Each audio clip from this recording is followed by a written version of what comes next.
This edition of Money Mentors is sponsored by Mattson Financial. Today, we're diving into pension plans and your best strategy for dealing with them as you approach retirement. Back with us are Gary Mattson and Laurel Stewart, the father-daughter team with Mattson Financial, a full-service financial and retirement firm in the Grand Rapids area. You can also hear them on the radio. And first of all, you guys, are pension plans a thing of the past? Yes, we're seeing them change drastically right now. We've had a few clients call in and let us know that their pensions were cut by like 25%. And then recently know that there are some corporations here locally that have cut them almost out completely. It's very expensive for these companies to keep them going. So again, companies have to make a profit. They need to look at that from a benefit standpoint and cost basis, but we're seeing a lot of tragedy out there when it comes to this. So let's talk about folks who are lucky enough to have a pension plan that survives all that change.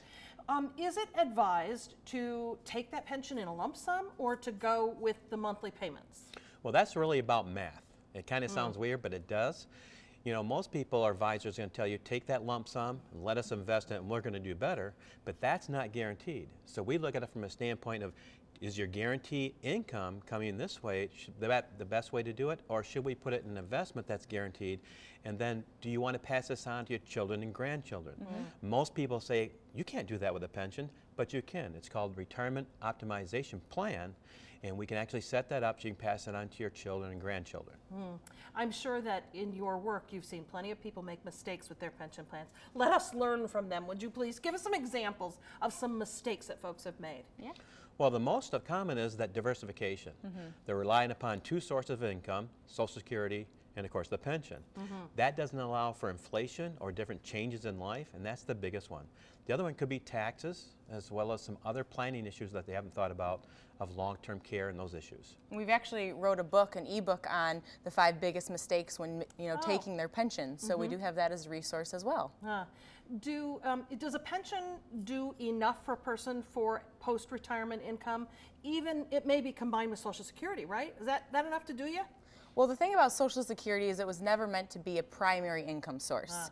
So when we talk about pensions, once again, that's great if you have it, but it might get cut. So you need to make sure that you have some other, income source there that we can plug in if something were to happen.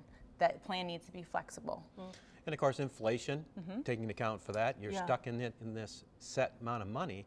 And then also, you may have given up some of the pension amount because you want to supply for your spouse and make sure they have it, and they precede you in death. Now that's gone forever. So many options there. And there could be benefits because you have a pension that nobody knows about, like medical insurance and other things like that, that if you give up that pension, you're giving up those benefits also. What happens when the person dies? What happens to the pension?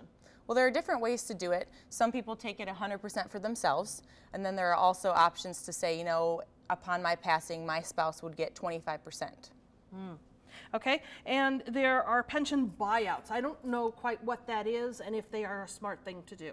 Well, a pension buyout means that the firm is no longer going to contribute to that plan.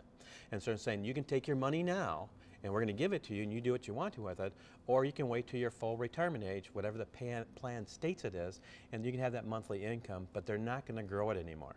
And that's, again, math. Should you do that or not? There's taxes involved if you do it incorrectly, but more importantly is can you make that grow to match or exceed what the pension promised? I imagine that's smart for some people. Absolutely. A good option. All right. Well, if you are nearing retirement and you have questions about your pension plan or even questions about having an income in retirement, Mattson Financial can help. In fact, today, the first 5 callers with a portfolio of $100,000 or greater will receive a complimentary full-blown retirement plan. This will allow Gary and Laurel to sit down with you personally, analyze where you are right now, and discuss your best steps to prepare for a successful retirement. The phone number to call, 616-514-3831. Again, this offer good to the first 5 callers. Good to have you guys here. Thanks. Always happy to be here with you, Captain.